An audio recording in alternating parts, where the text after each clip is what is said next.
All right, what's going on? All you comic book movie lovers out there. Fat Samurai Guy is here with Lady Fat Blood, and we're just doing a quick discussion video today just to make sure you guys are, I'm sure all of you out there are aware, all of you. I'm sure you guys already know this, but for those that don't know, we just want to give you guys a heads up about the aspect ratio that's Zack Snyder's using for his version of Justice League that's going to be coming out this year. Kind of a venting for somebody too. Hmm? Kind of a vent. We're also. Well, yeah, I'll get to it. I'll get to it. Yeah. Someone's none too pleased, and it's funny. I'm not happy about it, but we're gonna talk about it. What's actually funny is that the roles are reversed because when we first watched the trailer, well, first two times, right? Yeah. We were noticing that the trailers appear to be in what we used to call back in the day when TVs were more of a square format. Right. They used to be called full frame, which is a 4:3 aspect ratio, meaning it's more of a square than what you now have as a rectangular, which is 16:9. Right. And you had even mentioned to me, why does it look like we call it full frame, even though it's no longer referred to as full frame. Right. So if we accidentally say full frame, we're referring to 4:3 ratio. Right. And so I was like, it had to have just been for the trailer, because they would never release a movie like this in that ratio. Why would you do something like that when televisions are what they are now? I was on the same boat with you. I assumed that all the trailers that we did trailer reactions to and stuff like that, I thought those trailers were done, as an artistic choice. Right. You know what I mean? That's what here you got a shot of it right here. Here's a screenshot from the actual trailer. Right. But people were. This is not just a screenshot from the actual trailer. Apparently, this is a screenshot of how the movie's going to look. Other people were bringing this up and wondering this too. And now, lo and behold, yesterday we find out the news. Cut to the IGN article. Right. We're going to get into it right now. So we've been updated, so we're updating you. But I'm sure you probably already know this. But we'll go ahead and we're going to click on the IGN article, so you guys will be in the know with us, okay? Cut to the IGN article, which basically confirms that, yes, this is how the film is going to look. According to IGN, sources have confirmed to IGN that Zack Snyder's 4-hour reassembling of Justice League is using the boxy 1.33, which is the 4:3 ratio. So the question is why? And this is where my opinion started to shift on the subject. Well, the director's love for the format stemmed from the IMAX scenes he shot for Batman vs. Superman: Dawn of Justice, which were rendered in full frame in the 1.43 aspect ratio.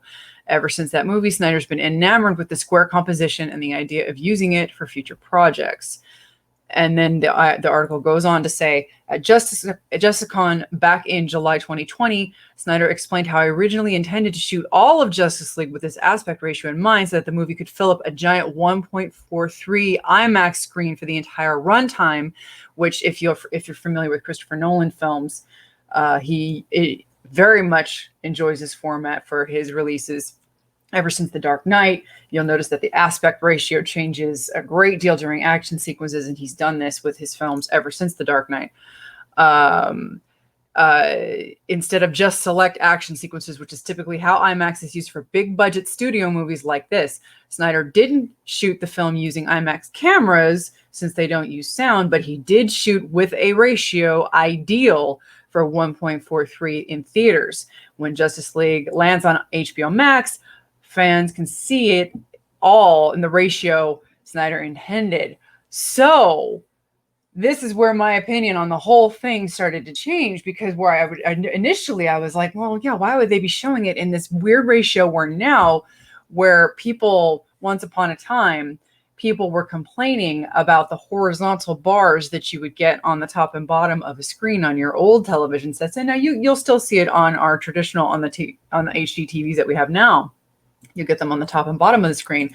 Now what you're going to get is them on the vertical side, on the right and the left side of the screen. So that's what you're going to get now. Now, my question is, in a 4-hour film, people who aren't used to this format, how are people going to deal with this?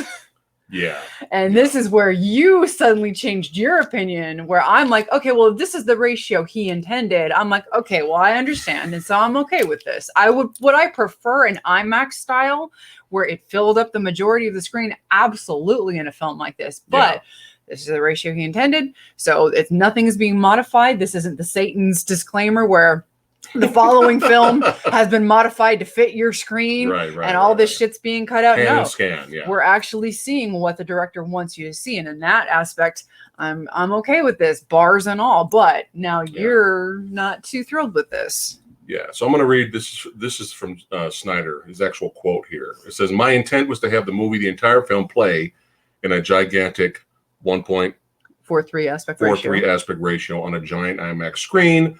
Snyder said at Justice Con, "Superheroes tend to be as figures. They tend to be less horizontal. Maybe Superman when he's flying, but when he's standing, he's more of a vertical. Everything is composed and shot that way. And a lot of the restoration is sort of trying to put that back. Put these big squares back. It's a completely different aesthetic. It's just got a different quality and one that is unusual. No one's doing that." So we're going to scroll down here, and IGN kind of did a little mock-up of what it's going to look like right here. Okay, so the regular normal widescreen that we're used to format will be here in the middle right here. Which what you normally get would be like the 16:9 on your televisions. Right. And then the way Zach filmed his version, you see a little bit more up here at the top and a little bit more at the bottom. So there's good news here. The good news is, this isn't, like you were saying, some bullshit pan and scan full screen crap. Or back in the day, you would literally get films where you would have entire sequences be chopped off on either side. And you would actually miss things that were going on. Or you would sacrifice picture quality and get these choppy sequences that would look odd and jarring, and they would just look wrong. Right. So that's the good thing. And like you said, at least this was intentional. This is not some bullshit full screen. He wanted to film it this way. However, we just fucking got people. How long did it take? About 5 billion years? It took a very long time. We just fucking got people over pan and scan. Do you remember the time where in Walmart and even at some like Best Buy sometimes they still sold full frame DVDs? 4:3 ratios. There were films that you would have to be very careful what format you bought, because there were widescreen and there were full frame. They were split into two different categories. They weren't just both. But the fact that they used the studios used their money to put out a product of a movie, slap it on a DVD to sell, and didn't bother having it in its theatrical aspect ratio. They just said no. We're kind of selling widescreen televisions. However, the audience, the casuals, are not used to this yet, right? I was. Hey, here's a good quick story for you guys. I did the same shit. I did the same shit. Braveheart, one of my favorite movies. I was in Best Buy, had the widescreen VHS, accidentally grabbed the widescreen VHS, got in line to buy it, right?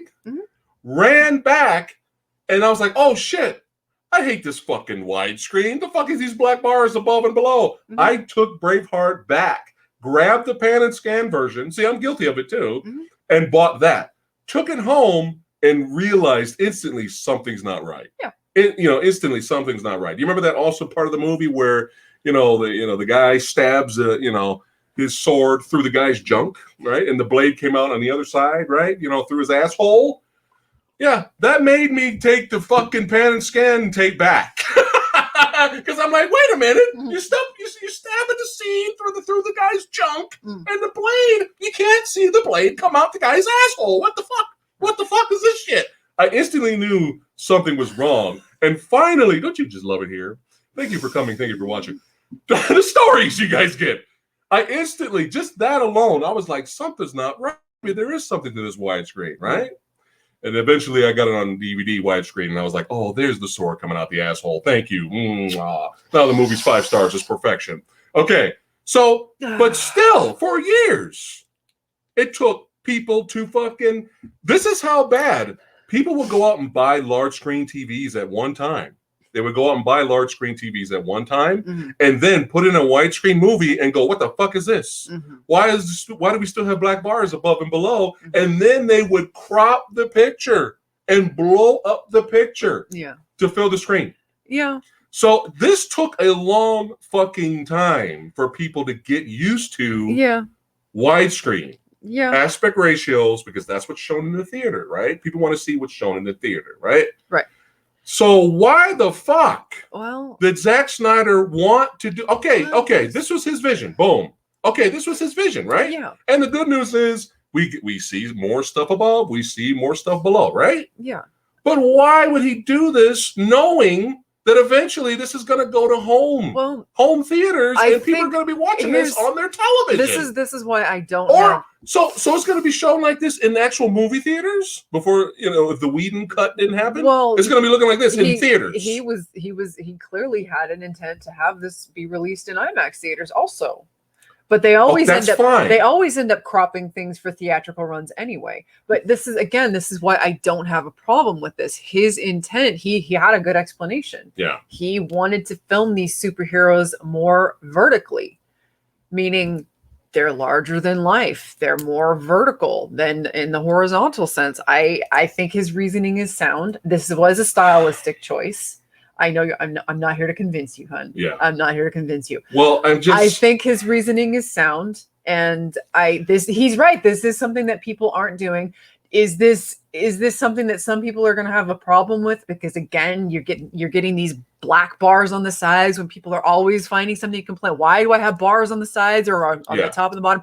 I get that. Yeah. And I understand that. The regular audience at home, they're not going to like this. Man. I understand that. They're going to go out and pay their hard-earned money to get HBO Max. And they're going to sit down and be like, what the fuck is this? I get it. And a lot of people that don't follow movies and they don't follow film news and they don't know, they're going to think, what the fuck? Like you said, they're going to complain. Right. But unfortunately, this is just the way it is. And it's just going to be a sad case of them just not knowing any better.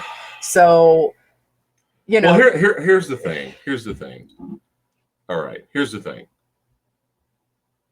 Again, like you said, this is his original vision, right? Mm-hmm. This is original vision. And look at that shot. Right. Now, just imagine what would have been sacrificed if that shot had been cropped for 16 by 9. Right. Look at that. Look at that particular shot. But why? Okay, I understand that, and I get it that this is his vision. But why couldn't he have done both? Well, because the way things are framed. The way things are framed in a shot. I'm not talking about for HBO Max this release. I'm talking about when he was originally on board. When you set up a shot, you only have one way to get it right. You have a certain lens and a camera that you have multiple cameras, but my point is you have one aspect ratio that you have to film it in. Right. And then you go back into when you're editing and you're putting the film together, then you go in and you crop things and you prep it. Like they film things with larger camera lenses, and then if we're gonna have a large screen format, and then then they go in and crop it later. Yeah. So he set up all of these shots specifically for these giant landscape shots and these hero shots. Okay. So this was just something he wanted to do. Like that shot you keep referencing. I think that shot is that's a good demonstration of what he's going for. And again, think of what would have been sacrificed cropping that for I get it. Yeah. I get it. I don't know. And I get it. I'm not here to convince you. Yeah. I'm not here to convince you. Here's the thing. The two trailers that we reacted to, I got it's really interesting. I'm really interested in it, and I got excited for it. We just heard the fucking brilliant masterpiece track from Junkie XL, and that gave me more goosebumps than anything else that I've actually seen just hearing how good that song was, you know, the soundtrack's going to be off the chain. Like it's going to be fucking great. And I'm so that got me more excited than anything else hearing how good the music is. Yeah, the track. So here's the thing. The track is called "The Crew at War Power." In case you're interested, you can find it on YouTube. Woo, listen to that beginning to end. Woo, it builds up. Yeah, woo, it's pure junk. It's pure Junkie XL. / his actual name is Tom Holkenborg. Right.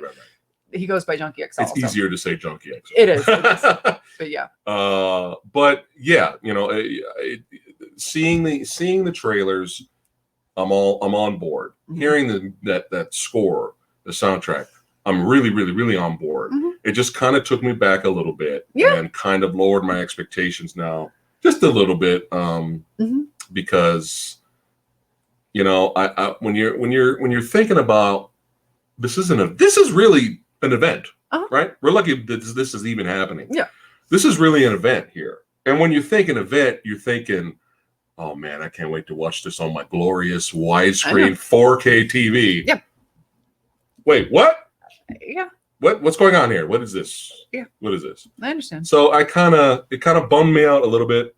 But you explaining it a little bit more, I'm kind of not as bummed out as before. Believe me, I love the IMAX, the fuller screen IMAX effect just as much. It's just, why didn't he just do it the way The Dark Knight was? Well, I mean, again, you could still show the fucking the superheroes do what they're doing, but you're not just cutting off the sides. But again, they also said he didn't film this with IMAX cameras. Oh, he filmed this in a format that would be complementary for IMAX screens. Meaning, he filmed it in a way that would look good on IMAX screens. It would look better on IMAX screens than it would a traditional movie screen. Right. That's why it's it's 1.33 and not 1.43. Well, let's talk about this as well, and also let us know in the comments below what you guys think of this aspect ratio thing and the whole black and white version, which I'm gonna bring that up right now so we can talk about that a little bit as well here. So again, here's what it's going to look like. So you're going to see more above and below. But then when you scroll a little bit more down here, it says, okay, the first Justice League, complete with a multitude of added scenes and reshoots, was released in 2017 with a 1.85.1 aspect ratio, which has been one of the most common U.S. widescreen cinema standards since the 50s. Releasing a 35mm film in this way means that the frames of the movie basically have to have their top and bottom cropped off. A big part of Snyder's remodeling of Justice League involved restoring the original squares that were... Okay, we already went over that. Okay, this is what... Let's see, where is it? I thought it was here. All right, let me scroll down some more. Oh, here it is. Okay, here we go. Black and white version, Justice is Gray. All right, it's one thing to release a movie in a different aspect ratio. It's another to also offer it in black and white. Yes, just a few days ago, Snyder confirmed the near completion of his full black and white version of Justice League, which he calls the Justice is Gray edition. And you can check out the trailer, the earlier ones, where it kind of looked like there was a black and white tint to it. But yeah, there is that now. So what's your thoughts on this?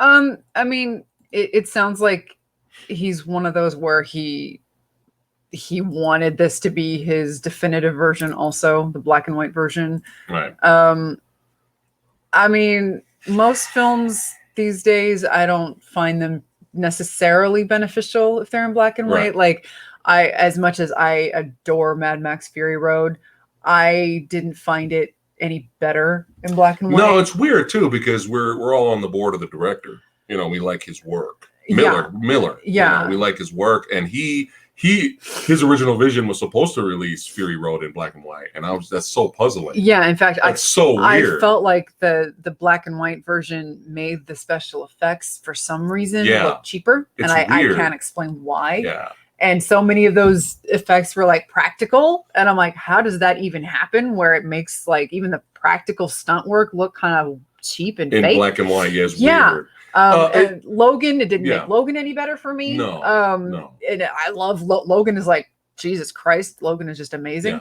It's interesting to watch both of those movies that way. Yeah. It's like very again, interesting. it doesn't hamper the experience. It's interesting. But for me personally, it doesn't make it any better, even if that was the director's original intent. A rare occasion where this is the director's original intent. Studio studios came in, fucked it up for the theatrical release, Uh-huh. but it actually was better in black and white, and that is The Mist, directed by, is that Frank Darabont? Darabont, yeah. and then you have that was his original vision, was in black and white, and the studio was like, no, they don't want black and white, color, and the movie looks like shit in color. And when we watched it in black and white, it was like a whole different experience. So it's a rare occasion that can work. I don't see the purpose of this gray edition for Justice League. You had Jesse B. Johnson's film, which was like, you needed that movie. The Beautiful Ones. Right. Yeah, it's a smaller scale film. Jesse B. Johnson, who's a great action director, made. And he filmed it in black and white. And in color. In black and white, the movie's so much richer. And then when you watch it in color, it's like, what happened? And it's terrible. I feel sorry for the director. So there's rare occasions like that where black and white works. But in this case, I feel like comic book films.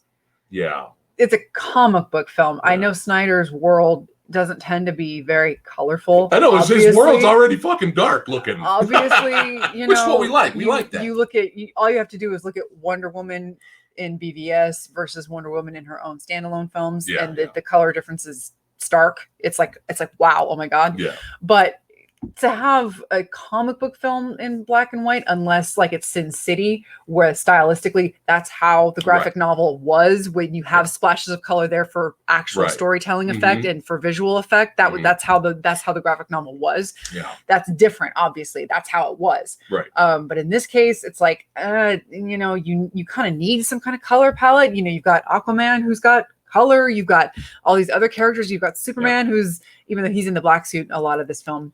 We got the Flash, you know, you got all these other colorful, to an extent, characters. I just don't know if black and white would be beneficial in a comic book film unless the original comic itself was black and white. I think it'll probably end up being like a Logan and a Mad Max Fury Road experience, where it's very interesting to watch the movie that way. But I don't know about it being a better version. Right. At least he's giving us the option. Right. Yeah, not forcing unlike this. So it's take it or leave it, folks. Take it or leave it. But we wanted to give you guys a heads up, and we wanted to talk about it with you guys today. And I'm curious what other people think. To let you guys know. Yeah. So, I don't know. Anything else you want to talk about? No. Okay. Well, here's the thing. I'm curious. Before we leave you guys today, you curious about what? I'm curious what other people think. And yeah. Well, we're gonna read the comments. We're gonna read the comments. All right. But here's the thing. At the end of the day, right? The most important thing is what? If the movie's good, right? That's all that matters.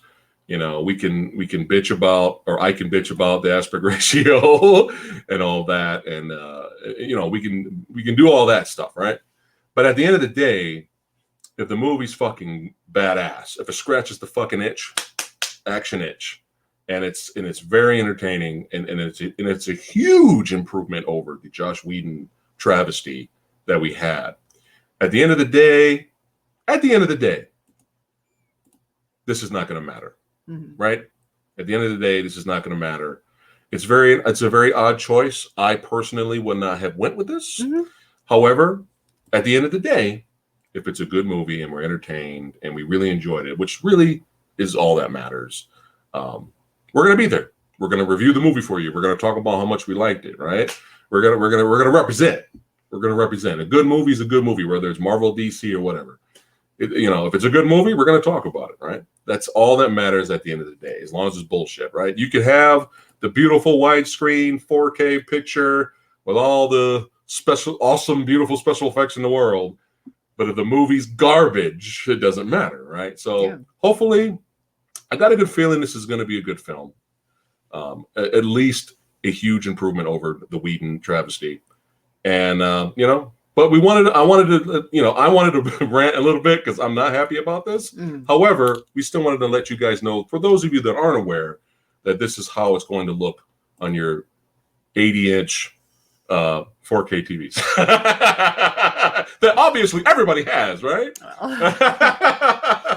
Yeah, if you have HBO Max and you have a small TV, sorry, this is you're gonna be. It's gonna be weird. It's gonna be very tiny. Sorry. But you know what? Everybody out there, they're gonna watch this shit on their cell phone. Oh God! Don't do that. Come on, stop that. All right. Anything else? No. All right. So fingers crossed that the movie will still be good. But yeah, we just want to make sure you guys are in the loop for those of you that don't know about the ratio. And please let us know in the comments below, yay or nay for the aspect ratio. How you would have preferred to watch it. Yay or nay for this gray edition, right? And yeah, we're gonna read them and check them out. I'm gonna thank all you badasses for watching. Don't forget to like, share, subscribe, hit that notification bell, join the Movie Dojo Army, and we see you badasses next time. Take care.